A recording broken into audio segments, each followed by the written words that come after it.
So I'm gonna go quick through flow, cash flow real quick. I just wanted to shout him out. 8-round fight.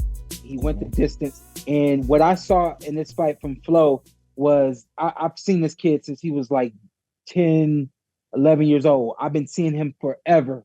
And what I saw on fight night from him, I said, welcome, young man. And not that every fight has been easy for him, but to me, I felt like this one he got pushed early on. He almost got a big knockout early on. It didn't come, and then he ended up going the distance. And it just looked to me like I saw a kid like kind of growing up last day on fight night. So I wanted to shout him out and say, hey, welcome, young man. It don't get no easier from here. It don't get no easier. So I had to smile at him, man. To see him where he's at right now is amazing. And then Delonte Tiger Johnson as well. Tiger got to do something. Tiger got to do something. Tiger got to let his hands go. Tiger got to be more Tiger active. Go back down and wait. He's at 47. I don't think he needs to go to 140. He's at 140, Sean. Oh, he is at 40. Yeah, I was thinking 135. Yeah, no, he not going down to 35. He's big, man. He's 5'9", 5'10". Yeah, he's a little too tall. He's healthy, strong, and doing the right things to be where he's at. He just has to improve in some areas. I think being first is the kind of becoming the thing that I'm seeing from him is he needs to become the dictator in the ring, and he has not learned how to do that. He has not learned how to control a fight 100% and not allow a guy to get started. And not that this guy got off on him too much or anything like that, but the guy landed some punches. We all get hit, but I just feel like some of the shots that he got hit with was because he was waiting, not because he, found him, not because the guy was that good, but because, he's not using everything. So Ty got to be first. Got to be first and got to pick up that punch output. That output got to come up. I need to see more punches. And then what about Shawn Zittel's cousin? Vito. Oh, Vito Mielnicki. Vito. Oh, God damn it, Vito. God damn it, Vito. Same damn thing. The exact same thing? Same damn thing.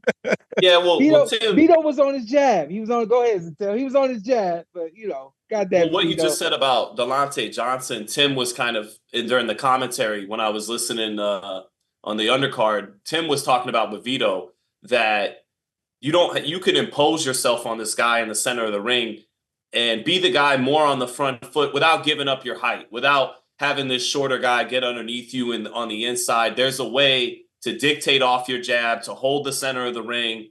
And Vito, here he is, the bigger, stronger, younger kid. And he is maybe fighting off the back foot a bit too much, if I'm listening to Tim correctly. Still was, controlling the fight, dominating the fight. I do think he's definitely grown under Ronnie Shields since losing to James Martin. But if he's going to turn people into believers that he could threaten all these tough fights at 54, Virgil and Boachuk and even his stablemate Xander, who people rate a little higher right now, earlier on in their careers, and so on and so forth. Yeah.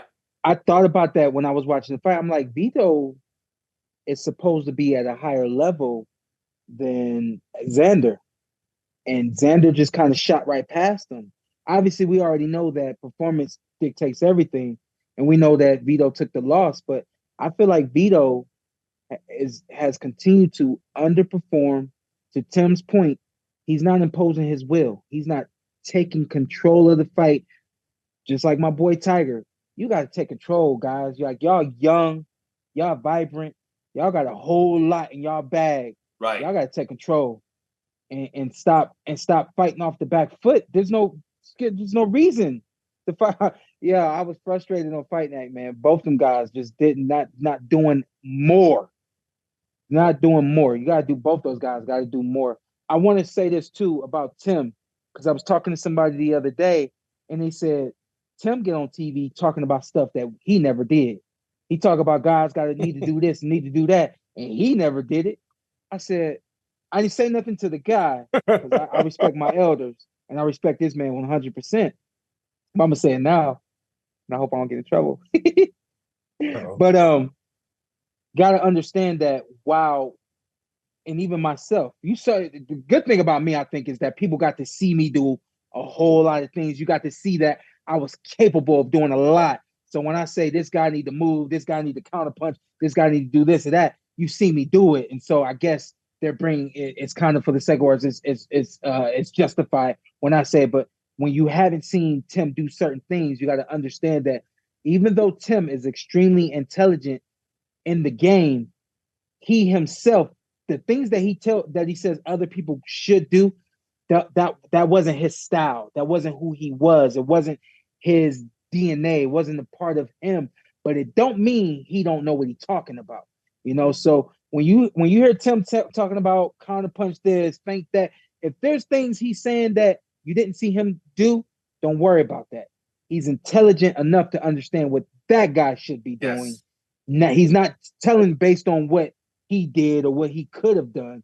He's telling it based on what that guy is capable of doing. So, yeah, it'd be like, like if Sean's telling a tall 6-foot guy use his height better at welterweight, just because Sean, didn't had a different, stature and everything, doesn't mean Sean doesn't have the boxing IQ to point out, hey, this is your attributes, this is your skill set, this is what you need to implement.